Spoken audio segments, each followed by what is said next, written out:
Oh,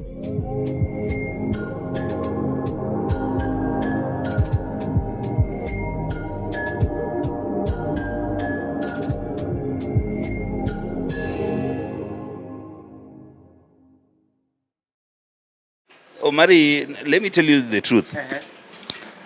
Anonge jathum makiaya.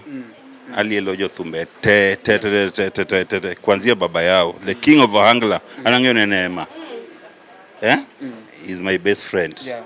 Because Ema woni jothumbe. Hiyo ni ukweli mimi naongea. Woni jothumbe Neema. Mano ngata ngato ngeyo. Kataka wanapenda kwa assume vitu. Kikigia assume waache kwa assume. Waache kwa assume. Ema woni jothumbe. Yeah. Yes, as usual. Kata dhiso ngeyo, kata ngata ngato ngeyo, giro assume. Ema jalamo. Yes. To ngano okodoso kama mang'eny. To ngano okahero ga pride mang'eny, onge ujinga mang'eny. You see? Kila mtu anakuwa na wakati yake, tuseme tu kweli. Ithumka kila ng'ato nigi kindene. Ohangla en gima biro gato rumo, Ohangla ok chal kaka rumba. Donge, ng'eny rumba nyalo bedo mang'eny.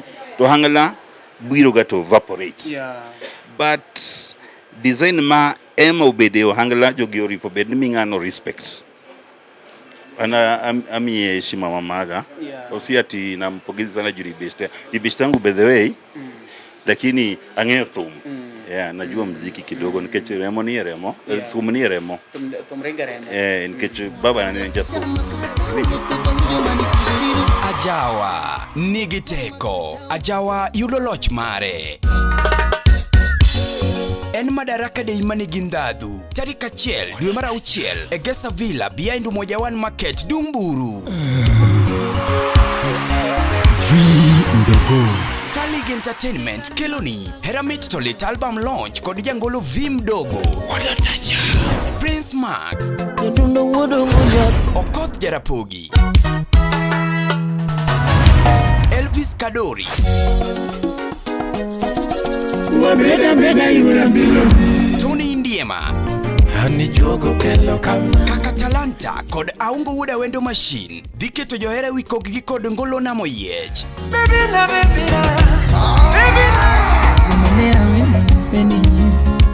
Donjo shillings 400, VIP shillings 1000, kaja tabudho no bed MC Omari Nash. Madho kongwa sasa okber gi ngimani kendo koyiene rawera mantie bwo higni 18 kuotokal. Oteni okelni kod LTN Luo Trending Nation kama mopandi inyenyo elela.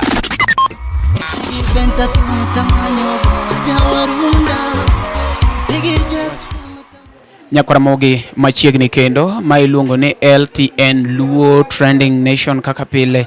Ang'ama kelo ni chendo ni dendane Omari Nash chieno jamone mbele chiene mineno mbele mioko. Podan kaendi iluongo ni Shave Cave. Shave Cave kake neno kanyono endo. Kawuono ne walemo ka kendo wadwan wawuoye gi achiel kuom jok matiyo kaendi iluongo ni Jack Wasafi. Wadwa wuoyo gi Wasafi kaendi be olernwa matin. Koro med bedo kodwa koponi ati in Nairobi galwora mare inyalo chopo kaendi iluongo ni Kenya Cinema first floor mondo mi bende olosi omuli kendo walok sura.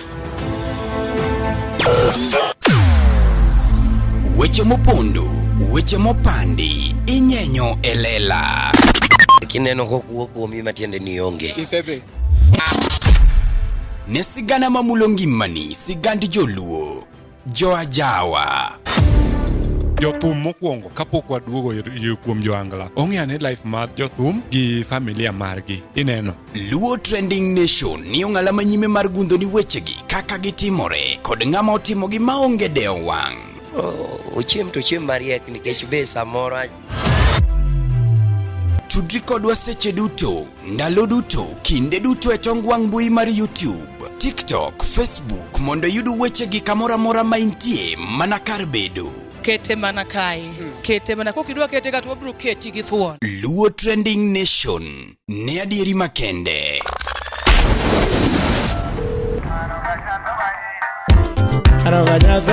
Monde yudu paroga nyasuba kod Elisha Tutu kaka skiza tune mari D-Star apura chela Star ochiko aria dek hash samoro temo gonasim mama temo gonasim Oteni usuni kod LTN Luo Trending Nation.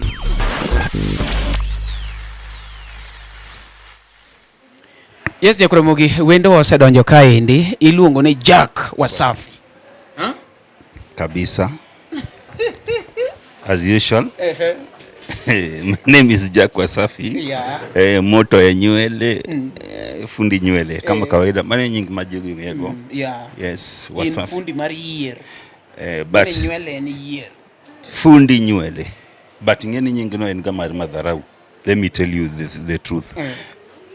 Na biro ba discover realize ni nyingi no en madharau. Ba biro ba keto Jack Wasafi. Wasafi classic haircut. Yes. Wasafi classic haircut. Mano logo. Sawa. Sani wanakanye. Tuko ndani ya Shave Cafe. Wasafi ndani ya Shave Cafe. Yeah. Onge ngamakia. Yes. Omari, let me tell you the truth. Anaonge jathumakia ya. Alielo jothumbe te kwanzia baba yao, the king of Ohangla, anangene Neema. Is my best friend. Yeah. Because Neema woni jothumbe. Hiyo ni ukweli mimi naongea. Woni jothumbe Neema. Mano ngata ngato ngeyo. Yeah. Kata wanapenda kuassume vitu. Kikigia assume, waache kuassume. Waache kuassume. Neema woni jothumbe. Yeah. Yes, as usual. Kata dhiso ngeyo, kata ngata ngato ngeyo, giro assume. Jalamu. Yes. To ngano okodoso ga mang'eny. To ngano okahero ga pride mang'eny, onge ujinga mang'eny. You see? Kila mtu anakuwa na wakati yake, tuseme tu kweli. Ithumka kila ngato nigi kindene. Ohangla en gima biro gato rumo, Ohangla ok chal kaka rumba. Donge, ng'eny rumba nyalo bedo mang'eny. To Ohangla biro gato evaporate. Yeah. But design ma Ema obede Ohangla jogi oripo bed ni ming'ano respect. Ana ami heshima mamaga. Yeah. Osiati na mpogezi sana juri beshte. Ibeshte yangu by the way. Lakini ang'eyo thum. Yeah, najua muziki kidogo nikech remo ni remo. Yeah. Thum ni remo. Thum ringa remo. Nikech baba ananenja thum. Iwinjo. Emo mi ahero thum. Yeah. Omari, can I tell you something? Yeah. Ebu imagine ni ipinyi ka onge ga thum. Ikinyozi go e thum. Hoteli go e thum. Kamera more go e thum. Ipikipiki gari go e thum. Yeah. Iwinjo. So these people, they must respect each other. Ngamo hingiti wacho ngani to hinga. Yes. Iwinjo. Yeah. But anto jogi to gini joga te. Jothumbe te. Anahero thum. Ahero jogi te. But the truth is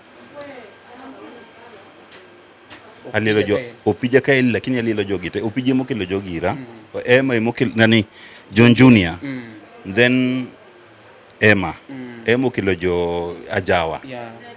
bunya kasani kama antieni ano okanyal wacho ne thum jothumbe gi nango andang'eyo thum ta nitie siri manige thum to siri manie thum no ka ng'eyo no mano margi anta chamo thum lakini jogi te mina ji market. Yeah. Unasikia? Atimo marketing nikech ginne mara. Adwaro ni jogi te mondo bi mondo losgi. Yeah. Winjo. So gima nyalo wacho competition nitie kamora mora kata ka industry marwa be nitie competition. Winjo. To competition ber en gima ber nikech okelo ga maendeleo ama ni uongo. Ni ukweli. Donge competition ni madwarega. King'eyo ni ng'ato ya hotel kamoro to ng'ato kamiyawe ng'ato yawi bathi kanyo to tedo chiemo machal kama to donge be nyaki pull up you have to dimi nguvu nyaki be wachne ng'ani timo nang'o abe watim kama mondo achop kamoro donge. So competition ni kitu ya maana sana kwa nini kwa kazi yote. Nisikia mia bende an kod tijani kama wuke kod kama chope sani anachamo thum to jothumbe gete gin osiepega gine magi mia chopo kama Omari wanyisi siri. Yeah. Hapa kwa baba shop okana na kinyozi winjo anakale matek munda chop but iparo lielo ng'ato kaka Ema en tich mayot. Lielo ng'ato kaka John Junior en tich mayot. No. Lielo ng'ato kaka Musa Jakadala en tich mayot. Winjo ok en tich mayot. Omiyo mondiliel jogo ing'eyo ni ka anyalo wacho nadi ne kin celeb ng'en celeb dhiga kama celeb wadgi nitie. Yeah. Jo ok nyal bukre to bire kama naliedo Sunbeam Mfangano Street. I Babu came kama naliede ne en kinyozi moro ma corridor to jogi ne romo kanyo te. Yeah.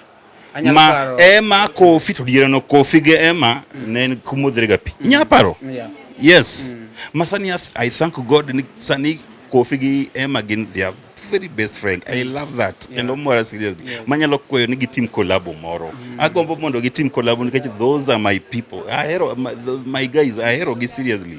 Kofi gi ema ne kumodhrega to nalielo giga maka emo donjo to kofi odonjo ta nyaka ara kisha na chilu kuom ginye mondo abed comfortable nikech ne inyido ka Musa kanyo jogi te obiro kanyo. Nangi jothumbe mang'eny upcoming kod jaja jomago ongengo kod jogi ne biro mang'eny kama tiye. Iwinjo mana bedo gi challenge ne stress mara nikech kanyo ka biro kanyo to losa balabal no ok gihero kama ok gihero kama papa dhano go e dhogi. Iwinjo gibiro timigi service gi I protect gi ti migi that respect to gibro keep on coming. Yeah. Iwinjo emomiyo chopo ka. Ere kaka ni yudo connection me chako lielo John Junior? Okay. Good question. Diere mana chako lielo John Junior na I was nobody. Natiga Soko Center. That time nenga Soko Center. Yeah. To na ngat moro na was nobody na dak dando gitare mari okucha lakini that passion my hero thum hero rumba but they anan rumba damu. Yes, to John Junior ne gocho ga stomach cleaning ndiye koreko chako thum. Yeah. Iwinjo koreka John Junior chako thum to nawoga Soko Center akian ngamano connect antinya komoro na oginene badhitio Parliament Road nitie nyako moro mane go siepna. Paro nyako na duga fwenyo ni John Junior nitie kaka ne wad mayaga John Junior. Iwinjo koro no thon John Junior marach koro kaka no neno ka John Junior biro gata liele ochako biro ira nikech no en go hopes ni kanye mo nyalo yude John Junior. Yes, koro ka John Junior biro taluonga ne John Junior to giloso kode to berne. So John Junior kodhi to luonga ni amesema nini juu yangu nini. Koro kama ne kana chako lilo John Junior to kora kana chako lilo Junior to thumbe John Junior bende mora achako yudo CDs ne chon chane niga CDs onge album mar John Junior maonge go. Yeah. Kamano achako lilo John Junior bwa thagre John Junior kamano bali wabiro mano ne Parliament Road aduogo Mfangano Street Sunbeam I corridor moro tu matin salu matin alile John Junior kanyo balilo John Junior kanye ma John Junior kilo na Emma ilikuwa show fulani ne John Junior dhigo cho Kisumu to dwaro jo hangla artist mo nyalo dhi gine Emma biro ne wan kama gi John Junior very tight o ngato nyise ne Emma Jalamo koreka Emma Jalamo golo thume mokwongo cha inyalo paro ne thume mokwongo ne werga nadi ok gololi thume maji mokwongo ne ken gololi ilikuwa ngoma ingine hapo tu poa sana Nyarabandu no wero Nyarabandu ko wer guduol moro kanyo to no miel seriously kanyo bwadhi bwaromo gu Emma Jalamo hotel ne watero natero John Junior an kenda hotel moro River Road kai to kari kamao kai kama gym nitie malo bo emo biro obet kanyo be mo biro chon na utha John Junior kama John Junior lielo nyaka kodhi perform ginene kanye ilunga ni signature bua nindo kodi hotel ya Chiel John Junior ni badi nani mpaka saa hii ana rumba bedhe mimi ni wa BV kataka di BV to ilunga ni Jack wa BV winjo koro ana respect thum I respect Emma John Junior jo thum te nikech thumo gola mabor bedhe although ni niere moto kanyal Omari nyalo gombo timo gimora se gombo timo thum lakini haiwezekani mae gima Nyasaye nomia so let me do this meskia koro ka Nyasaye no se miama to dhona mingol gu jothumbe onge artist moka mingol gu mano nyisa class mara winjo obedo na chopoga kuom jogi te aloso adhis ngata ma associate gu thum nyaka mak ngata ko ukniso nyaka make sure na yude ingene adwana duke piny chien matin ka chaendo in ni dongo king'enge ni bro bedo jaliedo koso ni paro ni bro bedo kata mana pilot to piny odhi ogore ni noma. That was not my wish. Omari okanyal nyisi gimora mora. My wish anan jalweny winjo an asedhi baringe pap na an jalweny sawa koro kanya nyisigi kadwa wacho mang'eny mondo mi utok lweny bayudra ka koro aliedo kikidu mano that's a story for another day winjo kidwaro story mabera buru manyi makarakati but one day nitafute winjo sawa koro anan jalweny to karo kwa lweny no setamre to ng'eno kinyal bet winjo machal lweny but koro na duga discover na gi talent winjo talent en tich ma ilwet ng'ato tijini okasome na mako machine na dhi somo hair dressing ntia anti na moro mano dhi tere school mar hair dressing to school my hair dressing no atime 2 months and after 2 months the other month ayudo ka liedo na mako machine ba liedo winjo that is 205 yeah Omari story ng'eny kikwa wach mang'eny story ng'eny kidwara maber aburu manyi kama intie winjo and a very deep story uko na zandani Luo Trending Nation bro yuda kakise manya bi yuda ni utanipata napenda hivyo okay. But an ngata matiyogo I think I have that wisdom kata talent Nyasaye no miya tijini kakane usoje likata I was a soldier by the way yeah.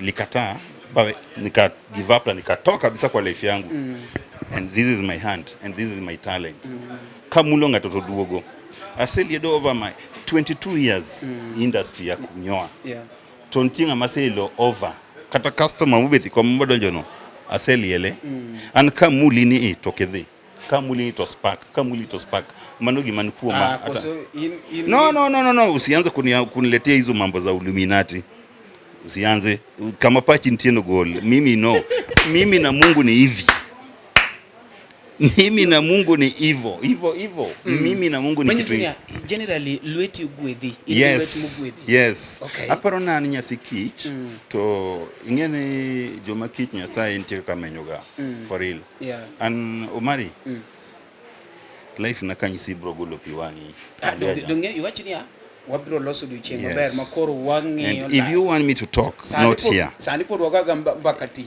yes okay kon jogi ni kangato do biro liedo kaendi obook in prior koso nyalo bira teliele koso ere kaketemo I have my clients Jacksoni wanyisie an kod brand mara the classic haircut Wasafi classic haircut an kod WhatsApp group mara atweye client na te niko na WhatsApp group yangu Wasafi classic haircut wateja wangu wote ni mahold huko sawa but ntige manok timre covid ilikuja karibu corona no biro bo nikafanya vitu ikaribu channel yangu ya job hiyo time sasa tulikuwa naenda door to door unanyoa mtu anakupigia simu unaenda kwake nini ikafanya watu wengine wakajibaia mashini nini na nini but after corona nikasema I won't give up anngama inyoga kadhitich ngato koyo baba shop nyakomanyi jack nyinga ni malo aseti Lavington ya center zile executive barber shop madongo dongo analiloga jo madongo babu Tomo Jan ongeje munda mention one day mention okay Omari it's okay fine alilo jo madongo ko werigo musicians yeah cause niliji market na timo marketing I myself nijifanyia marketing nikafika juu hiyo and I appreciate nitienga magombo bedo kaka an kuna mababa ineno industry marwani ntie katimo gimoroba post nikiweka na nikipost kuna mtu anakuja na hey bro si unipatie kazi kataka nilikuja hapa vinyozi na code vinyozi kaka uchiel madwaro mondo amanyi nigitiji kata wafanye na mimi neno but abedoga humble Omari this life kid wadhi mabor ukifanya kitu kata hingine timo marat ufanya kitu lakini unaogopa usifanyange kitu na kifua ingene jo manoti mugimukod kifua thoga pio ukifanya kitu unafanya ukiogopa yani unaogopa na fear una live na fear usifanyange tu sometimes unajita meeting unajiongelesha mimi nataka kuwa hivi nataka kufanya unajua ntijo manimalo hivinjo anthum ni remo tunase gombo bedo jathum. Baba ne jathum. Baba ogo waya ni Maroon Commandos benya kotho. Winjo fadhina inja lweny. Walgi inja lweny. Ana onyuola dio dika. Alingam. Winjo. Na nimelewa na music. Koro kata ka winjo ga thum ngato. Thum flow. Bwana ne anahero thum. Marach. Emomiyo Nyasaye omiya jogi kana thum nose branch akanipatia hawa na muziki ni deal nao. And I appreciate for that. At least I have that. Kine music to music put into partially. Yes. But tomorrow near music. Yes. Yeah. Na to appreciate nikech jothumbete ntinga magombo ga gomba ng'eyo ema kata inda kata nga. An inda akodo piny. Inda ngi manyanyisa. Inda akodo piny. Inda lielo kanyo cha Omari tusionge ngamakia enoko nganane okoth jerapuge sero mogo niko na namba yake. Hakuna msanii mwenye sina namba yake. In fact baje nikwambia tu kweli, kwa hiyo niko na simu 3 zote na nimekuja contact na wasanii wote. Yeah. So wengine sasa hii ndio na try kwa bring. Nimeanza kitambo sikuwa natembea. Yeah. But ntidi remena way of the outgi. But sania say chako adwa chako the events abro chako the events go watanijua. Okay. Yeah. Makia lakini mang'eny to ng'eya. Upcoming artists Omari ng'eya na ni biro na biro ka Purin Sunbeam. Sunbeam tunachal nadi. Hata ndevu sikuwa nayo. Okay. Nilikuwa flat, nilikuwa hata nini yangu ilikuwa smooth kama matako ya mtoto mdogo. Nilikuwa smooth. I was young. Mijogi nambari ka kidwa yudo jack. 072408 072408 194. Yes, Airtel. Nitoe. No, mani tiko namba ni 072408 That's the original number. Hiyo ndio nilichukua nayo. Hiyo hebu unaweza hiyo namba ilitokea when? Hebu piga hesabu. Hiyo namba ilitokea when? Hiyo namba ni ya kitambo 0720. Hebu ni ya when? 0720. Ilitokea when? Ni ya kitambo na hiyo that's the original number yangu. The main number. But niko na 4 numbers. Hizo niko na private number na but masupers wanajua hizo namba zingine. Okay. Yes. But customers wanaweza tumia hiyo. Hiyo ndio namba yangu hata ya WhatsApp group na pages zote. Okay. Niko Instagram, WhatsApp, Facebook. Yes, niko na unatumia jina gani hapo? Jack Wasafi. Jack Wasafi. Yes. Wasafi Classic. Imanyo Jack Wasafi kajecha endo Instagram, Facebook, YouTube, Twitter. Everywhere. Daka winke kwera ni tweet yonge. Twitter mimi siko. Hiyo ni old school. Hizo vitu za kitambo siko. Instagram niko. Aya, so tafuta Jack Wasafi. Instagram, milligram, kilogram, decagram. Wait, hiyo ni yako. Omari, hebu acha kwanza niongee na acha niongee na clients wangu kwanza. Okay. Well, let me just tell you something. Okay. Let me tell you something. Okay. This is for my clients. Mimi, I love my job. And I am gifted. Niko na talent. You people. Kama wewe ni msanii mwenye unajua unahitaji haircut, unahitaji nini, any color, kama wewe ni demu kwa hapo chini unataka kupigwa color, kama wewe ni msanii unataka kupigwa crazy haircut, anything, just come for. Right now Wasafi iko ndani ya Shave Cafe.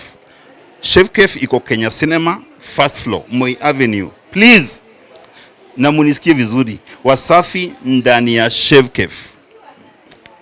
I have my good boss. Na tena I'm very proud of my boss. You people, kujeni. Mdozi wangu atawa handle na mimi hamtakuwa disappointed. Tuko na mababaz wengine. Apart from me niko na Jonah, niko na Andrew footballer, Batakonda nini, everything. Kila kitu niko na mademu wa kufanya manicure, pedicure, they are perfect. Hapa hakuna shughuli ya yendi. Perfect scrub, perfect manicure. Tuko na Mwangi akosaidia nails. Yes, tuko na anaitwa D, anaitwa je?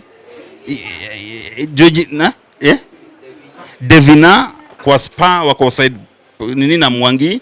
Niko na anaitwa nani? Niko na nani? Anaitwa nani huyo? Lilian na Gracie na Maggie. Those are beautiful ladies, but then wasupu sana na wanajua kazi. Hakuna mtu ajui kazi yake hapa, kila mtu ni professional. Hapa everybody is professional. Manager wangu anaitwa Mwangi. Na Mwangi is ni mtu ameokoka, lakini saa zingine nataka muongee na yeye kidogo tu, nimpe microphone kidogo ajiz. But you have to talk. You have to. Microphone. Habari yenu nyote, naitwa Mwangi. Ndio tuko hapa Shiv Kiv, tunafanya kazi mzuri hapa. Tunawanyoa, tunawawesha miguu, nails, everything. So this is the place to be. Welcome all. We are here with my good brother, my big brother, anaitwa Mr. Jack Wasafi mwenyewe. So he's my role model in fact. So he has the perfect job ever. So and have witness ya hiyo mambo yote. So client waweza toka Nyeri, Kisumu, wapi? Wanakujanga, of course. So they do come. Na venye tu amesema kutii job ni kitu muhimu sana. So he's the man to be. Asante. So my people, sina mengi. Kenye naweza waacha nayo ni tuko ndani ya Kenya Cinema, first floor, Shiv Kiv. This is Wasafi. And I love you all my clients. Kama uko pale hujaifika ndani ya Shiv Kiv, ufike uone services zetu. Usiongee tu kama hujafika. Don't talk, usitujudge. And tafadhali mufike hapa, mutengenezwe. We love you all, we need you here. Tuko na services zote. Omari is my man here. Trending Nation. Yeah, LTN Luo Trending Nation. Yes. As usual, na niko na, in fact Omari sahi nataka kutembea na wewe door to door. Usijali. Yeah, I need those people. Those upcoming artists, I have them. Nataka wanijue. Hawanijui. Mkono yangu iko na miujiza. In fact mkono yangu iko na miujiza. Yes, nataka kuwabatiza. Unajua Mungu alimuumba, lakini nataka kuwaumba tena. Mimi nikikupiga kati ni hivyo. Hata kama kuna msana alikuwa anakusumbua, uende tu kwake kama hujaongea, akiona tu kichwa chako kati, anaingia box. Yes, of course. Kama hii yangu. Leo sutana vile utasumbua. And niko na customer wangu mmoja hapa wa nguvu, nimemnyoa over 15 not even 15 years. Anaitwa David Mambo na ni msanii wa gospel. Na ni Mkikuyu. Mtu anatoka all the way from Nyeri. Amekuja amefika hapa sasa hivi nataka kumhudumia. Yes. Huyu ni mtu kama kazi yangu ilikuwa mbaya, angekuwa ameenda amevaporate. Mimi niko na customer nimenyoa mpaka over 22 years, 23 years. Nimekaa kwa industry and I know my job. I know how to handle you guys. I know how to talk and everything. I'm perfect. We need this to we have to do this. Bila nyinyi siwezi kuwa Jack. Bila nyinyi siwezi kuwa Jack. So tafadhali nikupromotiana tu kila mtu, hata mimi nikikuja huko hivyo life inaendelea. Right. Ama niaje Omar? Ni hivyo. Take your microphone. I'm done, man. Nyakwara moge ineno kaka ogine no in koro do ni lady. The lady jogo se winjo gimetimo bwana the lady. Donji lady. Maniluongo ne Jack ka kineno kat molosi no endo gimoro moro motim kaende mano Jack ibiro kaende waluongo ni Shiv Kiv. Yeah, Shiv Kiv. Yeah, iluongo ne Kenya Cinema. Inyalo neno kako lose kanyo no endo. Gin gi services mabecho maber kabisa, kataka ing'eyo Nyakwara mogi idhi yudo ka gitimo gik mabecho kabisa. Koro kik ibed kanyo to ok olieli bi kaendi mondo olieli. Nyalo tango negi kanyo kaka neno kanyo no endo Nyakwara mogi waromuru Shiv Kiv. Shiv iluongo ni Shiv ang'o? Shiv Kiv.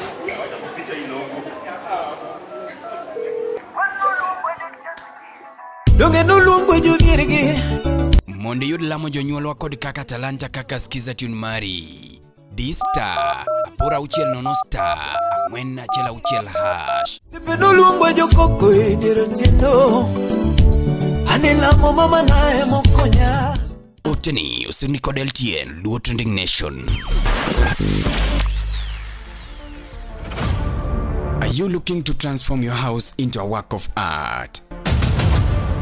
Look no further than Wandos Interior, your one-stop solution for exquisite house interior designs.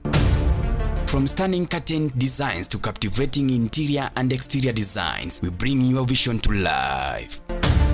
For more information and consultation, call us on 0745056954. Remember, your dream home is just a call away. This message is proudly sponsored by LTN, Luo Trending Nation, your go-to platform for the latest news and trends.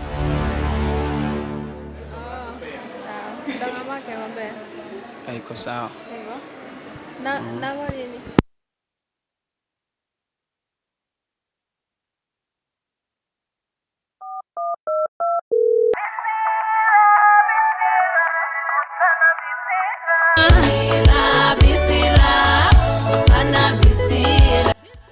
Monde yudo sana sira kod Beryl Gordons kaka skiza tune mari.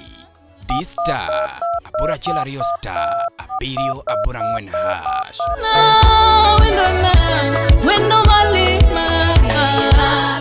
Oteni, usini kod LTN, Luo Trending Nation.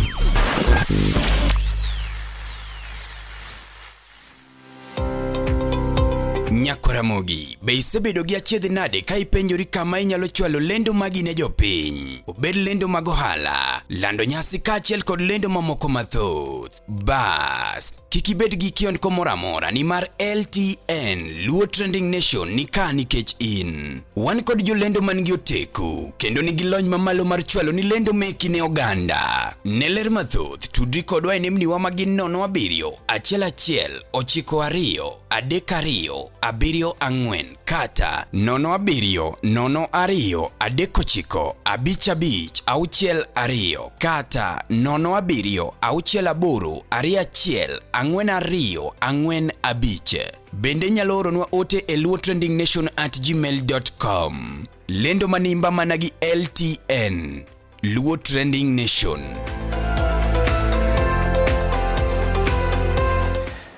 Yes, what's up guys? This is Awiko Jakabundi.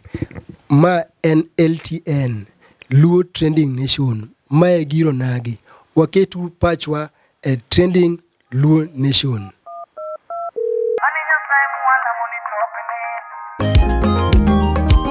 Donge nyasaye mwala moni tokni. Monde yuda damandiv kod densi wudi nyako chen kaka skiza tune mari. D-Star, apura chela star, ochiko aria boro hash. Alala mo nyasaye no gwedha gi nyara dak. Oteni, usini kod LTN, Luo Trending Nation.